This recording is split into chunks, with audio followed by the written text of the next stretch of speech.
and welcome to the latest episode of Potato Revolution, the podcast.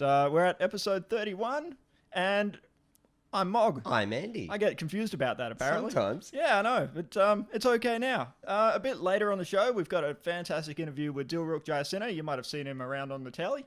Yes, you may have seen him live on Bowen, you may have seen him on certain skits on the internet, or also live doing comedy. You might have just seen him around, just walking in the street. Exactly. He gets around, that boy. He's a busy guy, and it was a really cool interview, so stick around for it. Yep. But just before we go to that, we've just got to play this. How are you listening to this? Are you on iTunes? Did you know that through iTunes you can review podcasts and rate individual episodes? Tell us what you think, and take a moment to throw us some stars. Pretend you're a ninja. And if you're feeling particularly verbose, write a review. Go on, let us know that you're listening. Maybe you're streaming this from potatorevolution.com. You can find all the latest episodes there. And the links. What, the big cat? Nah, web links. You can click on to find out all about the comedians, bands, artists we feature on the show. That's pretty sweet. No, no. Is that all? Well, we're on Facebook too. What? We totally are. Oh, since when? Look, guys, like the page at www.facebook.com/Potato Revolution to stay on top of all the latest episodes, geeks, reviews, and more.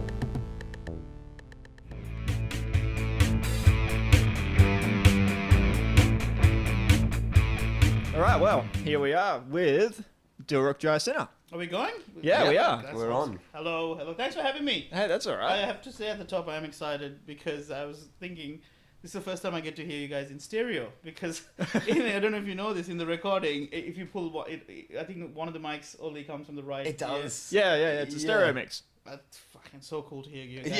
Yeah. Because I listen to podcasts while I work in my shitty accounting job. I shouldn't say shitty accounting. It's like the job is boring, but I really like my bosses. They're really cool and supportive.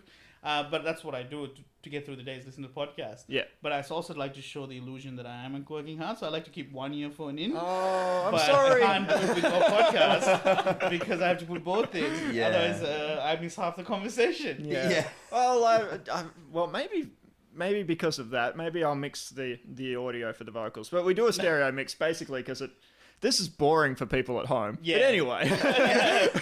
Just in case you're wondering why. If you're wondering why, we have a 2-channel mixer and one goes into the left and one goes into the right, and I don't bother crossing them in any way You because bastard. and I need a stereo mix for the music at the end. You're segregating the left and right. Yeah, so We can fix it. can we? Yeah, we can. I can't. I hope I haven't kicked off in a negative note. That was just negative against my baby here. No, but thank you for having me. I'm very excited. Oh, that's good, man. For people who don't know who you are, explain a little bit. I should be a bit more prepared with the first question. And No, but I think I get what you mean. So I'm okay with it. I guess comedian from a comedy point of view. Yep. I'm a stand-up comedian. I've been doing it just under 3 years now. And I would say storytelling, I guess, is the closest thing to what I do. I guess. Yep. It's I would say storytelling is probably the most, and it's very self-involved. Like this stories just involve me and what I care about. It's very little to do with anyone else. Yeah. It's all right though, because you've got the mic. That's where the comedy comes from. I always feel like the best comedy is the things that you really care about the most, and I'm so up myself that I feel that everyone should hear my stories and what I've been through and what I've been thinking about. Yeah. So hopefully, and enough for people laugh. Yeah, well, they do. It's good. So, where did you grow up? Are you a Melbourne boy? No, I was born in Sri Lanka. I was there for the first 19 years of my life. All right.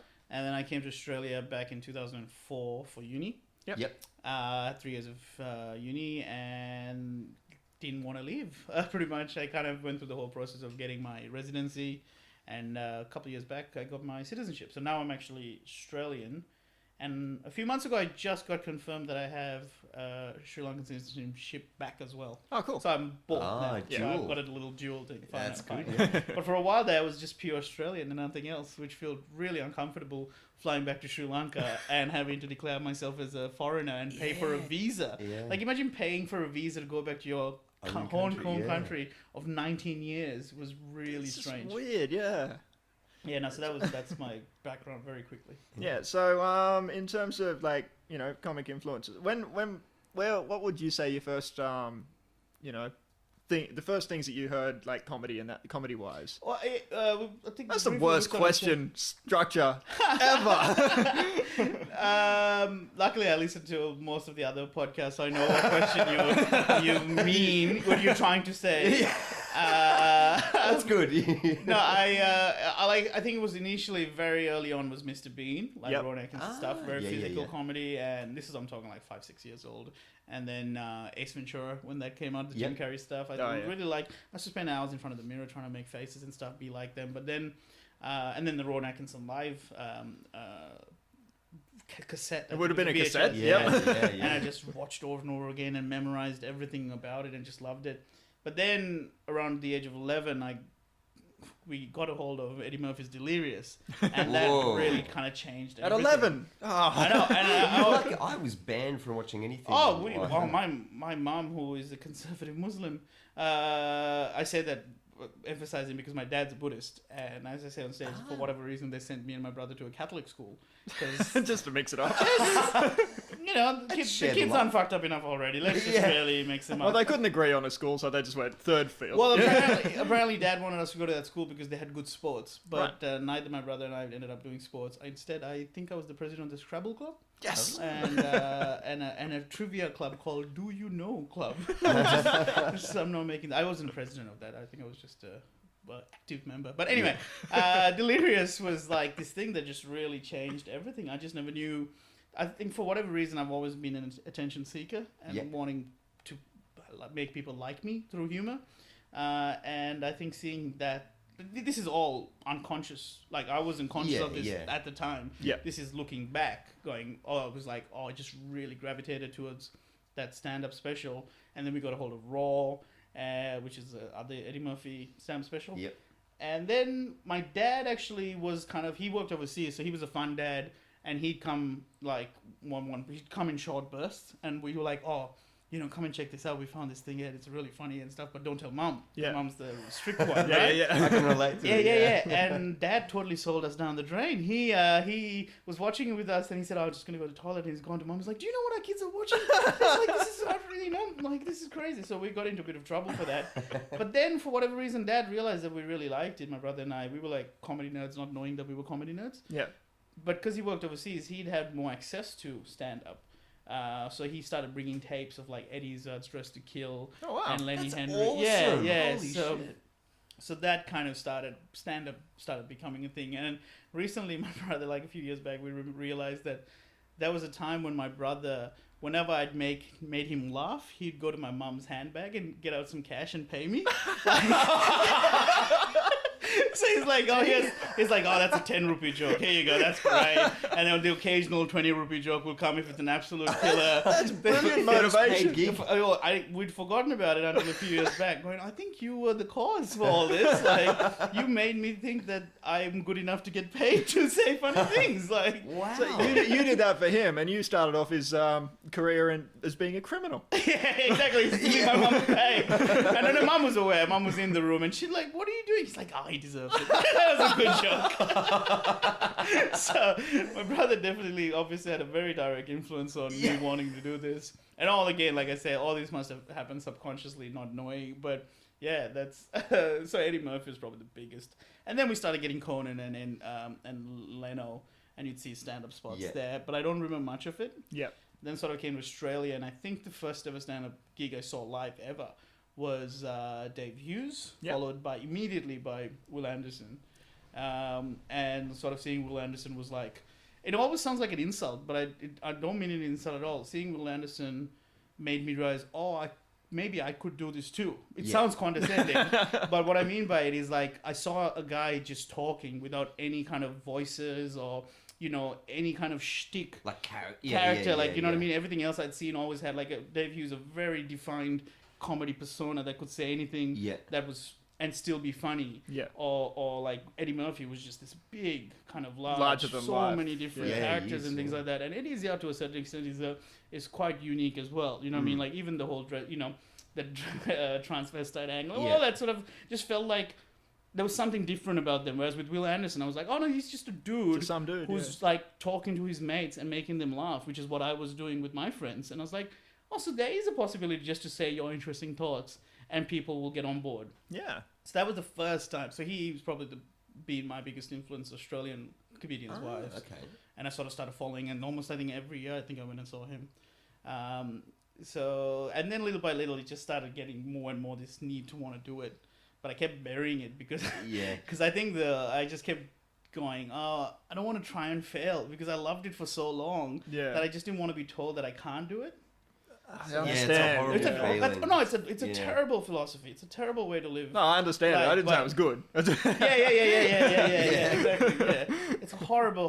Like, just living with regret would have been the worst thing. But I'm glad I actually gave it a crack in the end. That's cool, yeah. Yeah. Well, it took getting fired from my accounting job to sort of go, you know what do I want to do? Like, my brother kind of talked me into this idea of going, like, I think it's from the movie Office Space, where there's a question about if you had all the money in the world, what would you do? Yeah. And for me, like, instantly, like, without even second guessing, I was like, stand up. Oh, that's what I would want to do. And I was like, well, why don't I just give it a crack? And so this happened I got fired around 2009. And I say fired because it sounds more dramatic, but they just didn't extend my contract. And it was the most amicable firing ever, where the partner of the firm was like, you don't want to work here, do you? I'm like, no. He's like, well, we can't afford to keep you here. It's like, oh, fair enough. Like, he actually said, we wanted to keep you around because you're such a positive vibe on everyone's morale, but you're not good at this. I'm glad you cleared that up, because at first I was thinking, like, in my brain I had these flashes of like dodgy tax returns and No. I just would get into the office at 7:30 in the morning, 8 o'clock when work starts at 9, and be there till 9, 10 at night. Jesus. Not because there was that much work, but because like all my peers who I started up with would finish by 6, 7. I was just really bad at this job, and I couldn't understand why, because all my life I'd been studying and being hardworking was my thing. Like I remember getting upset after a maths exam once because I knew I didn't get 100% on it. Like, that's the kind of level of nerd I was operating at. So for all of a sudden, I just couldn't make this job work, and I realized I just don't like it, and it's really hard to do something you hate. Like, I got to the point where I'd walk into the office and feel vomitish, and I was like, no one should hate their job this much. Like, this is crazy to be hating it that much. So when I got fired, it was really amicable, and to be honest, it was funny. The same partner who fired me 2 years later came to my Fringe Festival show, and it was a really nice moment where we like exchanged an email saying, oh, you finally found what you're suited to do and things like that. It was really cool. Yeah. But so after getting fired, it was like, what do I want to do in a stand-up? But then I sort of drank for a whole year. Yeah. That was like, because I was so depressed during that 6 months. Should I say depressed? Or yeah, I guess I was down. I was really, really, really sad for 6 months doing something I hated, and kept thinking that this is what I'm going to do for the rest of my life. Like 40 years at least, it's going to be this. Yeah. And then I just kind of went, you know what, that's over. I've sort of finished up on that, so let's just drink. And I just started partying really hard and had a whole year of just, crazy non-stop drinking.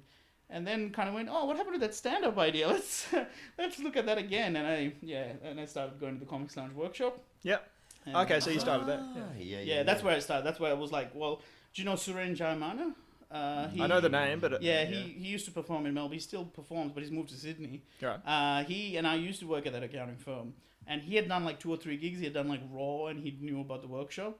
So he kind of told, like, I guess he was the first person to make me realize that, it's within my realm of reality to be able to even try a gig. Like, I didn't even know where to start. Like, not many people do. Like, I think this is pre-Facebook stuff, so it's like you don't really know what to look up and stuff. Who to go to or anything like that, So he said the workshop. So I did go to the workshop, and sort of sat there quietly for 3 weeks, then kind of started writing stuff down, and then sort of building the courage to try it out in front of them, and then eventually going, you know what, I'm going to book a gig.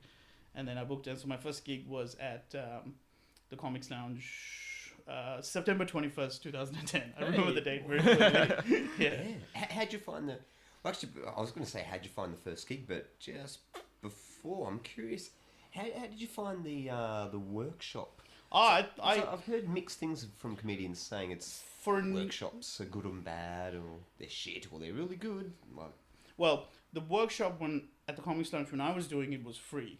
Yeah. And it was possibly the best thing you could have for a new comic, because not only are you finally getting a chance to try stuff out, you're also getting feedback. Bear in mind, feedback by other new comics, but you're getting a chance to talk about it for the first time. Something you've been, for me at least, it was this thing I cared about so much, and I finally have found other people who want to talk about it. You know, and it can be a real isolating experience when you don't grow up with a bunch of people who are doing that. Exactly right. Yeah. Exactly. There's no like. It was like a support group for people who wanted to become Yeah. comedians. And you know, and also you get a chance to meet a few people who've been doing it for a while, so they'll tell you what rooms are around and stuff like that.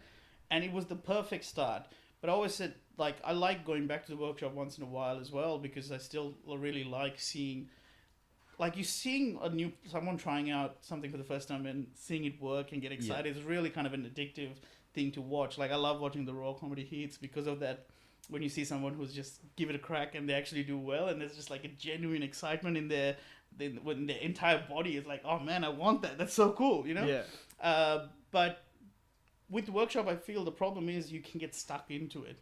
Like, after a while, you need to realize that there's only so much you can learn from other new comics. Like, you have to start gigging, because there's no point. And the analogy I like to use is the idea of, like, if you want to learn how to swim, there's no point training outside a pool. You have to, at some point, just start getting into the water and doing it, because it's good to have stuff around it. You know, you eat healthy, you work out or whatever, but really, if you want to be a good swimmer, get in the fucking water. You know what I mean? So I feel like a lot of people get stuck into the workshop environment because it's so friendly and it's so supportive that it's uncomfortable to walk away from it. Because all of a sudden in the real, you know, every other gig, there's no safety net of knowing, you know what, it's okay, we're all new. All of a sudden you're like, no, you're judged on your merit in those 5 minutes. Yeah, you've got your 5 minutes and that's it. That's it. It's like, are you good now? That's all that matters. Yeah. I think people get scared about that and then just kind of fall in the spiral of just doing the workshops. So and I don't know, I have mixed feelings about workshops that charge, because again, I'm like, I love stand-up so much and I know what it's like to want to do it.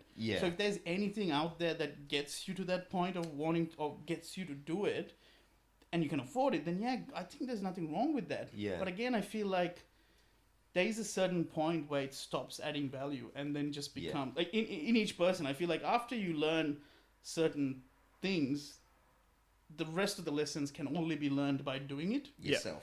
And I feel like it's a 100% cheat agree. to start charging people money for things that you're not really teaching. You know what I mean? Like I feel like that's a bit unfair. I saw a thing on Facebook a couple of days ago. It was like an improv comedy course or something like that.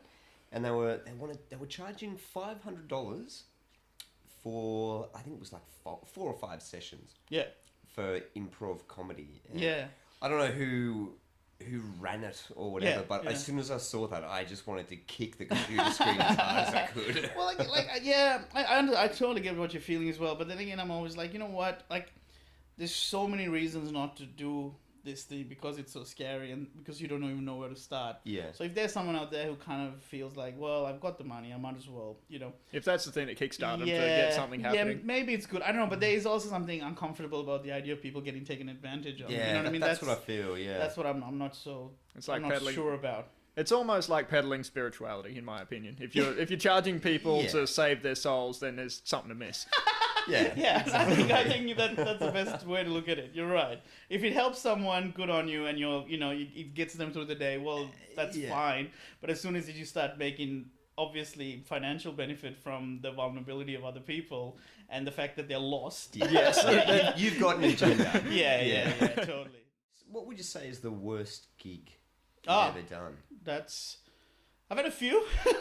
I've had quite a few bad ones. I had one recently which probably stands out as one of the worst. I was emceeing a charity night, actually with Adam. We were doing, so we were donating our time to this... This is becoming a really... Like Ryan Coffey was saying that his worst gig was a charity gig as well. It's like it's something about it. Like, I don't know. I think it was... I don't know what it is. It was like $100 a head, so, and there's about maybe 200 people, so it was like quite a big to-do thing. Big deal. Yeah. It was for like disabled children, and there was a whole dance at the start, and I was kind of like nearly crying because of how like emotional it was, and like how the hell am I supposed to be funny after seeing something like that? And anyway, it didn't matter how good the cause was. the people that had shown up, some of them were just cashed up bogan bastards, right? They were just such assholes. And I'd been doing, it was just after Comedy Festival, so I kind of decided to do 4 weeks of not drinking, just to recover. And I was feeling really good. And that was the night I'd allowed myself, when I started the sobriety thing, that I said, okay, that night I'm going to start drinking again, because I knew there was going to be free wine and beers and stuff. But I felt so good on the day. I'm like, oh, you know what? I'm going to keep going with the sobriety thing because I'd saved so much cash. I was feeling better. My, stand-up was improving. I'm like, I'm going to stick with this sobriety thing for a little bit longer. But at that gig, at one point, while I'm on stage, there was this one table of massive dudes who just kept shouting, "Oi, Kuma! Oi, Kuma!" Ah, Christ. And I just crumbled because I couldn't, like, if it happened at the Expo or the Backpackers, oh man, I would love it.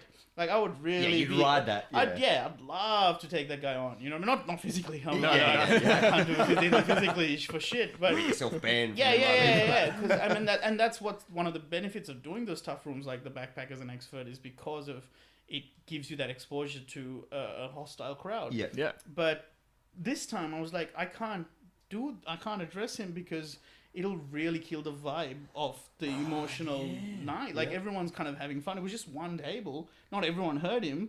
Like, you know what I mean? It just, I was like, I just need to keep powering through because... Yeah.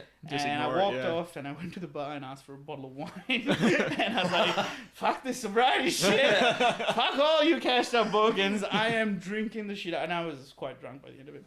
No, I did my job to a certain extent, but then I kept drinking. That was a bad one. I did one I can't remember where it was.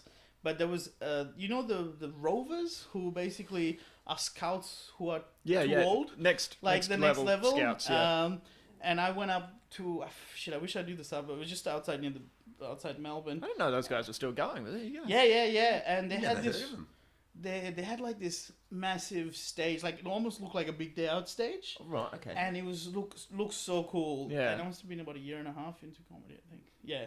A little bit, just about a year and a half, and I was so excited. I'm like, this is gonna be so good. It looks like so much potential. Oh yeah, it was great. It was just so exciting. But there's about 150 of them, and they just stood at the front, and it was like you were so far away from them. It was like this huge distance between them. Barrier, And I went up with Khalid Kalafella and Simon Taylor, and they hated us for like from the get-go. Like, as soon as I went on... So I was meant to... Actually, it was 2 nights. It was a Friday and Saturday. Simon and Khalid were performing on the Friday. I was performing on the Saturday. Yeah. But because I don't drive, we drove together that night. I was going to stay over and then perform that night and get driven back on Sunday. And I was going to introduce Simon. And I went, ladies and gentlemen, can we get a round of applause for your first act?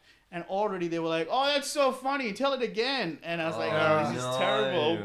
And Simon and Khalid... Simon went on, struggled, and Khalid went on. Khalid started abusing them and insulting us.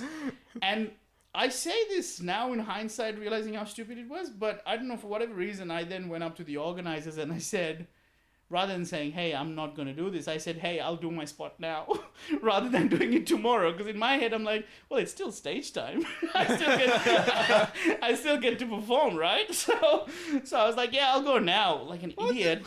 Okay. I don't know. But what I did is, though, because I'd seen how they'd gone on this high stage, and it was a mic without a wire, I then decided, you know what, I'm not going to climb up on stage. I'm actually going to do it from their level. And I started ripping into them, and I actually had a beer can chucked in my head. Well, I was going to say, and it was that moment I was like, oh, I've heard this happens a lot, so this was like a rite of passage. But in the end, like, it was so funny because they liked it in the end. Like, I was quite happy. Like, I actually walked off to, like, a good response. So to the point where the guy who got chucked the beer can out, I think he got kicked out and stuff. Like, so I kind of won them over. Yeah. And so when I told this story to my dad, he was like, oh, so you must be proud that you were able to pull it. I'm like, yeah, but it's one of those things that even though it's a good result, you just hated how it felt. Yeah. Like, you're like, oh, I felt terrible. Like, you know what I mean? I felt so... Like, my hands would have been shaking so badly at that point. Getting to that point just wasn't justified, is it? Sort of... No, like, it was, because now I have the hindsight of knowing, okay, I can face it. I know I can, like, at least I've done it once before. Maybe I can step up again if I have to. Yeah. But it doesn't mean that it feels good. Like, I guess it's some kind of, like, you know... I don't know, if it's like some kind of physical training, it might feel like... it's helping you, but it doesn't mean that it's something you want to do all the time. Like, if it's hurting you, you know, you're getting better for it. But at the same time, you don't want to experience that on a daily basis. Yeah. It was horrible. Just a beer can getting chucked at your head, you feel really small. Jeez. Yeah. It's funny, that reminds me of Bill Burr, the American comedian. Oh, how good is that video? Yeah. It sounds very similar to like having to go into battle, essentially. I saw that. It must have had something to do with me seeing it like only 3 or 4 weeks before that I'd seen that video. Oh, really? So I don't like at all reference it, but I feel like subconsciously that must have been part of me going, let's have a crack at it. Fucking do it. I didn't think about it at all, but I just felt, but that's way worse. That's like that's 10,000 people just showing no respect to possibly one of the best lineups ever, which was like Patrice O'Neill, Jim Norton, Bill Burr, and do you guys know Nick Cody? Yeah. He actually was at that gig, the live gig, really, and he has that ticket.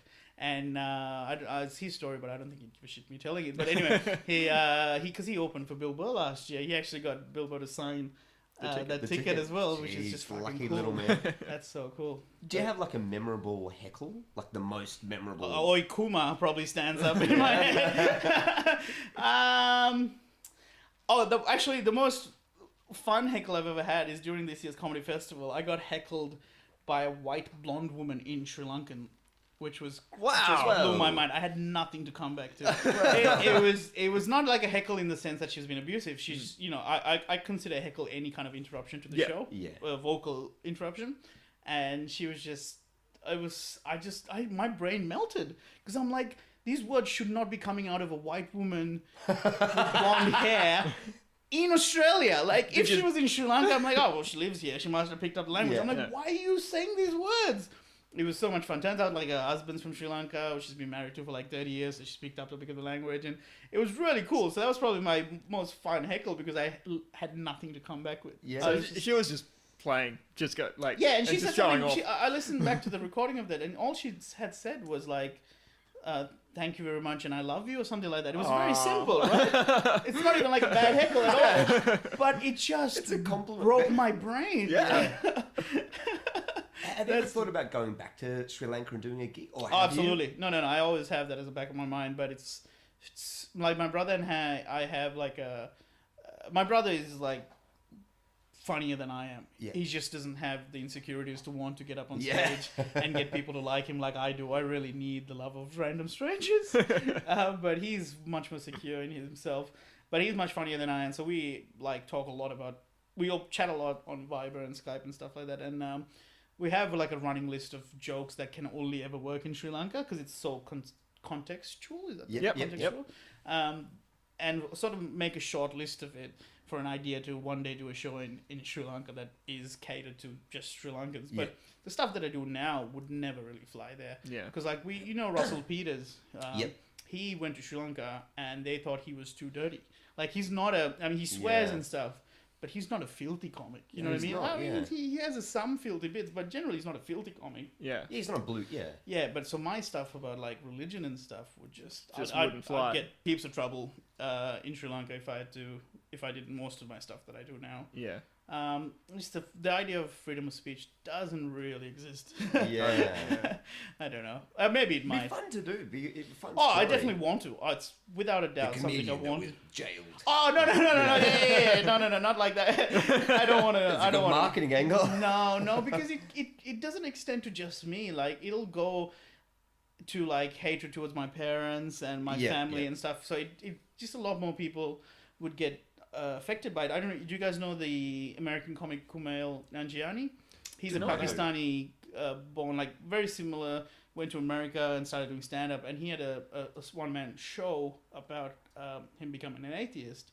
And people back in Pakistan were looking for his family to kill them because, according to Sharia law, whatever that's like they're allowed to execute them or something like that. So he just dropped the material, and all these people in America were. This is me basing it on very sort of few details from podcasts. I could be fucking up the details completely, but.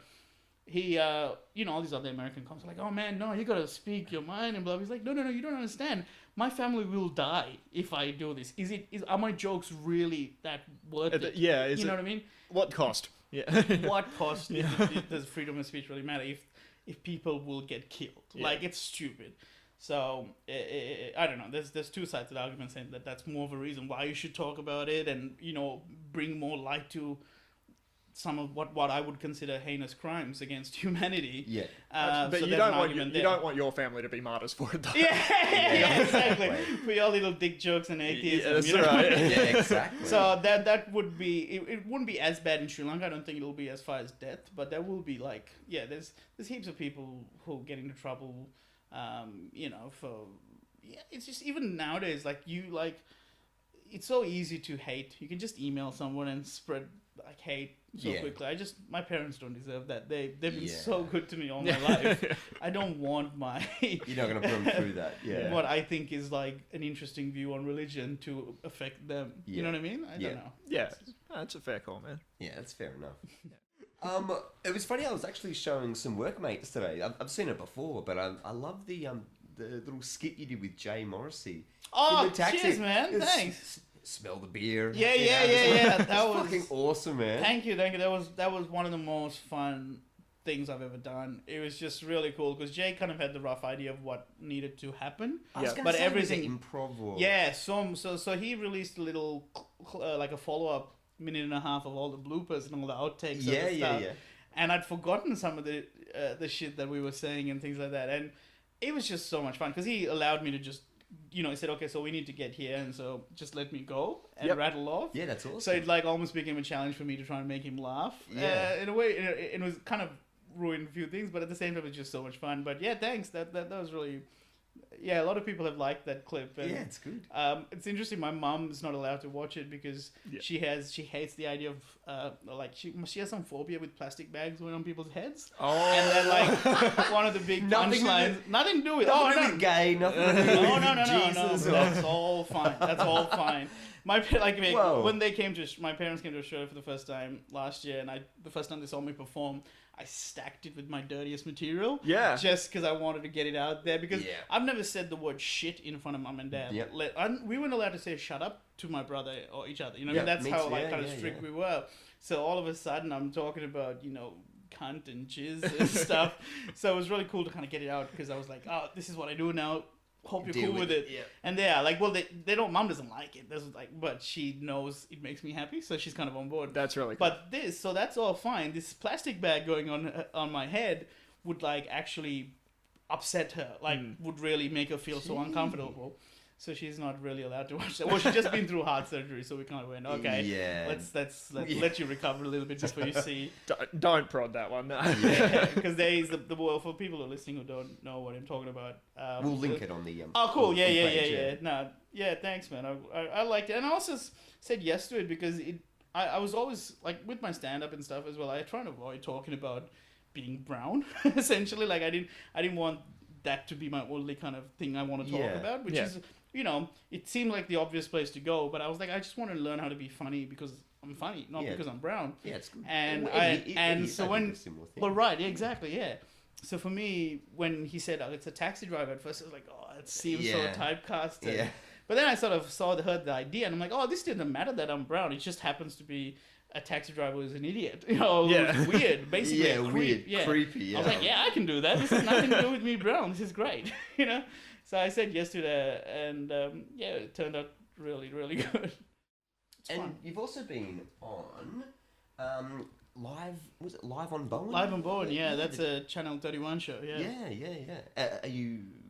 Was it only a short thing, or are you actively involved? Well, no, I am now. They have a stand-up spot each episode, and it's every Friday night. And I did a stand-up spot last year. Where basically because I was told they kind of not censored. Well, they said these are the things you can't say. Yeah. And I was like, oh well, that's most of my good material. But I still wanted the experience, so I then decided, well, rather than doing my shitty non jokes that I kind of started up with or whatever that weren't dirty. Yeah. I was like, I'm just gonna write it. I did a whole thing where I just kept saying how shit their show is, and that's why I'm not gonna, do any punchlines because I think I'm better than this show. I saw that clip actually. And stuff. And it was sort of done. I kind of consciously wanted them to make them know that I'm still taking the piss. So I took the piss out of myself and stuff like that, and they absolutely loved it.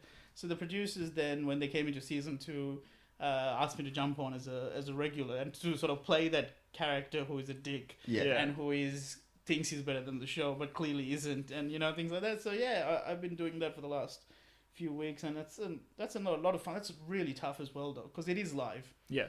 And while I'm comfortable to a certain extent bombing these days, it's really hard to swallow the fact that it's been recorded and it's been broadcast in front of people. Fuck. Like, it's really painful. Like, there's been some episodes where it's gone well, but then it kind of ends on a joke that didn't work. Yeah. And I just cringed now, even right now, when I'm thinking of it, I just feel like sculling, like doing tequila shots just to kind of water down how painful it feels. But I think that's just another thing to get comfortable with, this idea that, make sure it's good. Like, like, don't phone it in. You just have to make sure that you're bringing good content each week. And that's like, 13 episodes we've got. So we're up to episode 7 now, I think.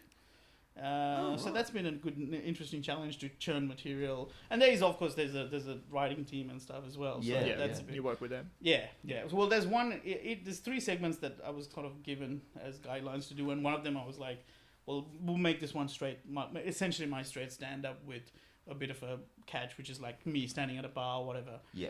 Because I felt more confident, because not that my material is any better, but I just know that I've tried and tested it heaps around town, so I know where the jokes are. I'm like, so at least I'll have once every 3rd episode, I feel confident going in and doing it. Whereas the other time, like last week, we did this thing with recordings and stuff, and it just made us laugh a lot. Yeah. But it also felt like, this is going to bomb if people don't get the point we're trying to make. Oh.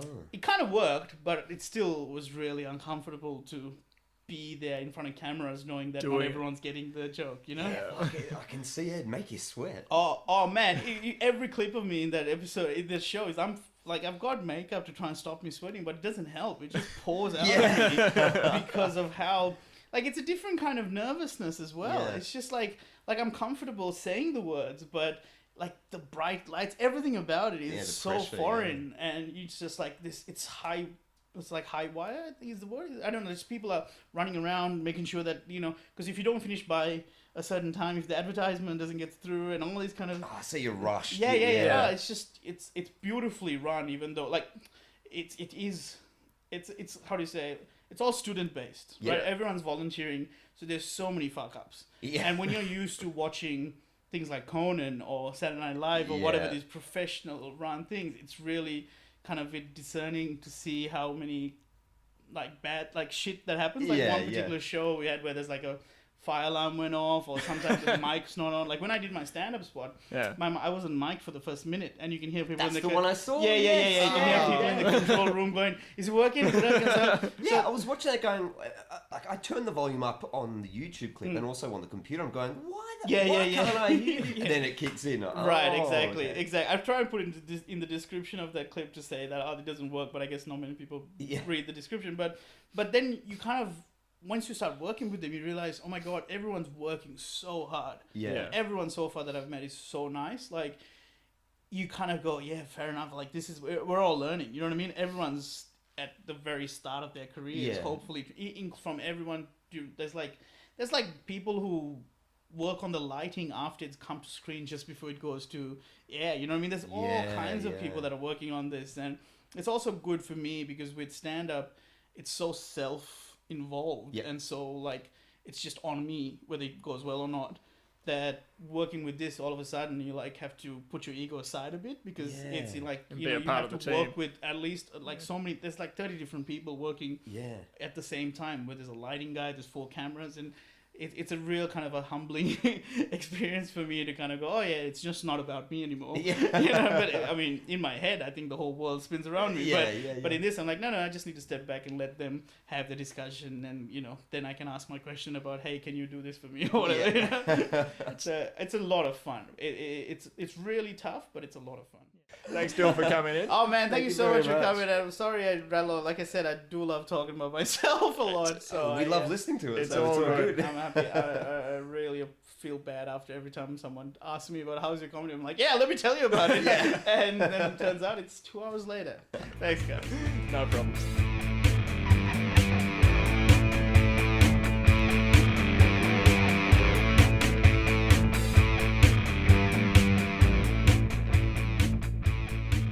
So that was Dilruk, and if you want to follow him on Twitter, you can just do the twitter.com thing, and he is under the moniker of Dilruk J, which is also his name, which is probably a happy coincidence, I'm sure. Anyway, Dilruk J, Dilrukj, to stay in touch with him in terms of gigs and upcoming projects, that sort of thing. If you want to check out the taxi sketch that we were talking about, go to the blog page of potatorevolution.com. potatorevolution.com. Follow the links to the blog page, episode 31. It will be there, and you will see it in all its amazing glory. Or just go to YouTube if you know how to do that kind of thing, because seriously, I'm not your mum. Do what you want. It's usually at around this time we play some music. Not doing that this week. Sorry about that, guys. It's purely my fault. I just didn't organise anything. But don't worry, next episode we will definitely have something new from someone new. But speaking of next week, we're also going to have Alistair Tremblay Birchall in the studio for an interview about his stand-up career.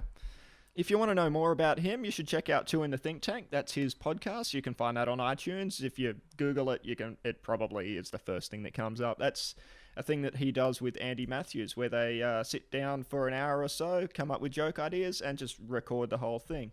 So that's the end of the show. Thanks for listening, and we hope you check out the next one. And yeah, do the iTunes thing. Comment, rate, that's important. To play us out, I'm gonna play a sketch which I found in the bin.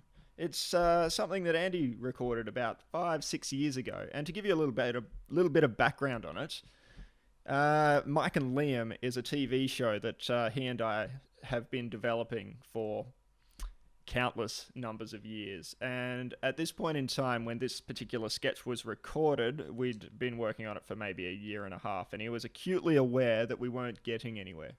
So, have a listen to it. I find it quite funny. It's quaint.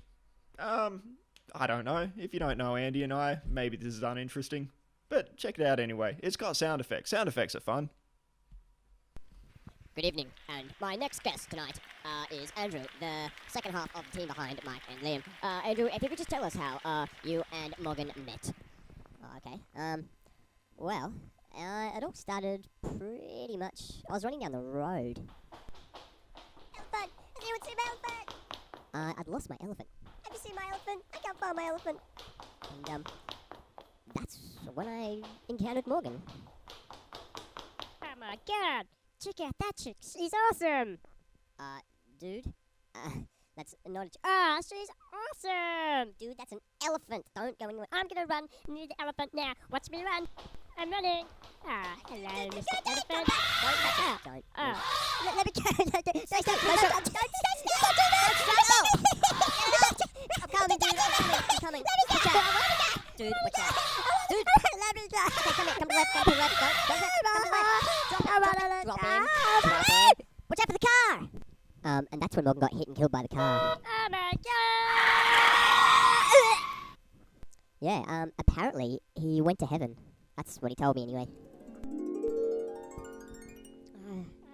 What? I'm in heaven.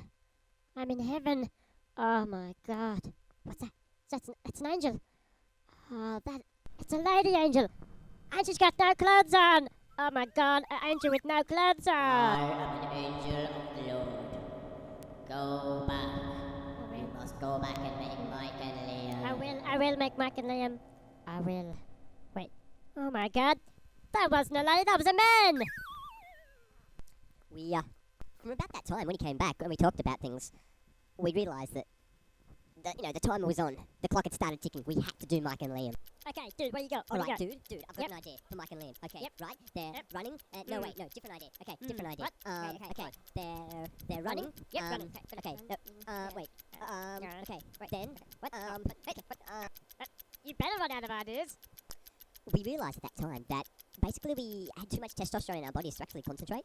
So, yeah, we put our money together and went to the brothel and, well, you can imagine what happened. Yeah, so we came back from the brothel and nothing much had changed. So we decided to get the scripts that we had and sell them to an American company who used them for tobacco paper. Right, and that's the story of Mike and Liam. Yeah, that's the story of Mike and Liam. That's it. Yeah, right, yeah. Okay, well, that just about wraps it up.